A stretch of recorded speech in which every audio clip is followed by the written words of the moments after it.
रानीपुर गांव में मोहनलाल नामक एक व्यापारी रहा करता था। मिठाई की दुकान चलाते हुए उसने खूब धन कमाया, पर वह अव्वल दर्जे का कंजूस था। ये आपकी मिठाई वाकई बहुत स्वादिष्ट है। जी बिल्कुल, ये लीजिए 500 ग्राम मिठाई। लो मोहनलाल जी पैसे। इसमें तो 10 रुपए काम है, कल लाके जमा कर दो। मोहनलाल एक दिन अकस्मात बुखार से पीड़ित हो गया। मुंह से बात भी निकल नहीं पा रही थी। ग्राम के डॉक्टर ने उसकी नब्ज की परीक्षा की। इस चिंतित शर में कोई दोष नहीं दिखता। लगता है कि यह भय का ज्वर है। इसका इलाज करवाना जरूरी है। भूत वैद्य मोहनलाल के पास मंत्र पढ़ते हुए आता है। उसके हाथ में एक ताबीज है। ताबीज पहन लो, सब ठीक हो जाएगा। चिंतित भूत वैद्य जी, आप इसे पहनाने से ठीक हो जाएगा ना? आश्वस्त करते हुए हाँ, इससे सब ठीक हो जाएगा। जैन एक क्षुद्र शक्ति वाले तांत्रिक के पास गया और मोहनलाल की समस्या बताया। बेटा, यह माला और जल लो। यह पवित्र जल और माला तुम्हारे पिताजी की चिंता और भय को दूर करेंगे। स्वामी जी, क्या यह सच में उनकी चिंता दूर कर पाएंगे? वह बहुत ही परेशान हैं और उनकी तबीयत भी नहीं सुधर रही है। तुम इसे अपने पिताजी को दो और यह माला उनके गले में पहना दो। फिर नियमित रूप से इस जल का उपयोग करो। उनके मन से सारी नकारात्मक ऊर्जा दूर हो जाएगी। ताबीज और माला भी पहनवाया, पर कोई फायदा नहीं हुआ। जय फिर से वैद्य के पास गया और कहा, आपके कहे अनुसार भय के ज्वर के लिए इलाज करवाया, पर कोई फायदा नहीं हुआ डॉक्टर। देखो बेटे, भय ज्वर का ये मतलब नहीं कि तुम्हारे पिता किसी भूत से डरते हैं। डराने वाली किसी भी बात से यह बुखार आ सकता है। भय पैदा करने वाली किसी घटना से भी यह भय ज्वर आ सकता है। कोई ऐसी घटना घटी होगी जिसके कारण वे भय से पीड़ित हुए होंगे। खूब सोचो और उसके अनुसार उनका इलाज कराओ। उन्हें समझाओ और इस ज्वर को दूर भगाओ, अन्यथा दिन ब दिन उनके कमजोर होते जाने की संभावना है। वैद्य की ये बातें सुनते ही जय को एक घटना याद आई। विमला, मुझे एक बात याद आई। 2 दिन पहले पिताजी की कंजूसी से तंग आकर मैंने उनसे कहा था, मेरी जायदाद मुझे सौंप दो, मैं जैसे भी हो जी लूंगा। इस विषय को लेकर दोनों में बहुत देर तक वाद विवाद हुआ। मुझे लगता है कि पिताजी शायद इसी कारण बीमार पड़ गए हैं। अब हमें उनका ध्यान रखना होगा और उन्हें समझाना होगा कि तुम उनका साथ नहीं छोड़ोगे। ओह जय, तुम्हें ऐसा नहीं कहना चाहिए था। तुम्हारे पिताजी पहले से ही परेशान थे। पिताजी, मुझे माफ कीजिए। मैं घर छोड़कर कहीं नहीं जाऊंगा, आप ही के साथ रहूंगा। जायदाद का बंटवारा नहीं चाहूंगा। फिर भी मोहनलाल का बुखार कम नहीं हुआ। मोहनलाल के बीमार पड़ने से जय खुद दुकान संभालने लगा। जय, मोहनलाल जी कैसे हैं अब? बुखार अभी भी कम नहीं हुआ है। डॉक्टर और वैद्य की सलाह के अनुसार इलाज चल रहा है चाचा। हम आपके पिताजी के जल्द स्वस्थ होने की प्रार्थना करेंगे। धन्यवाद, आपकी प्रार्थनाएं ही हमें हिम्मत देती हैं चाचा। कमलेश ने बहुत पहले मोहनलाल से 500 रुपयों का कर्ज लिया था।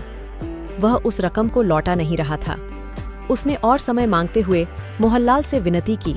मोहनलाल ने उसकी विनती ठुकरा दी और तुरंत लौटाने पर जोर दिया।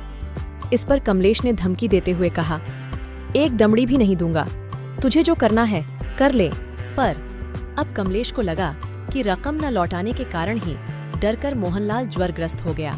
मोहनलाल भाई, मुझे माफ कर दो। मैंने गुस्से में जो कहा था वह गलत था। तुम्हारी रकम वापस कर दूंगा, डरो मत। कमलेश, मुझे तुमसे कोई शिकायत नहीं है, बस मैं ठीक हो जाऊं।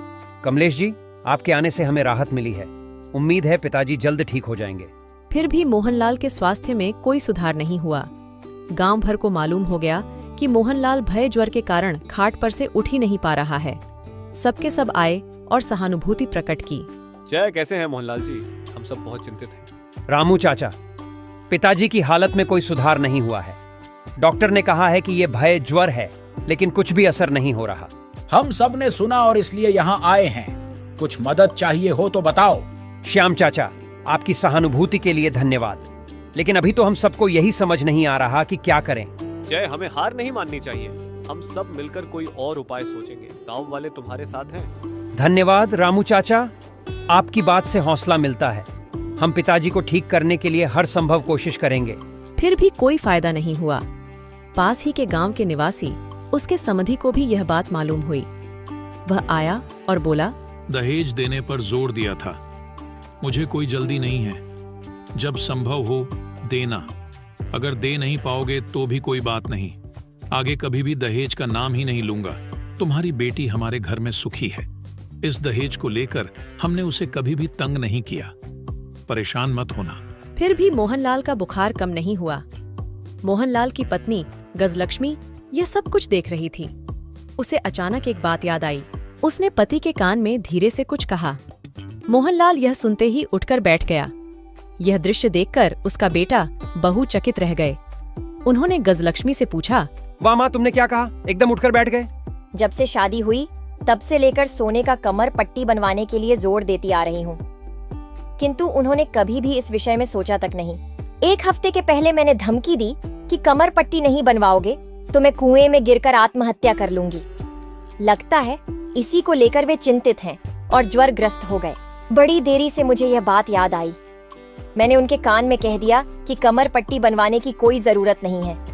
यही सुनकर वे बैठ गए होंगे। मुझे अब अच्छा लग रहा है। लगता है मेरा डर अब खत्म हो रहा है। हाँ मोहनलाल, सब कुछ ठीक हो जाएगा। हम सब तुम्हारे साथ हैं। पिताजी, आपका स्वस्थ होना हमारे लिए सबसे बड़ी खुशी है।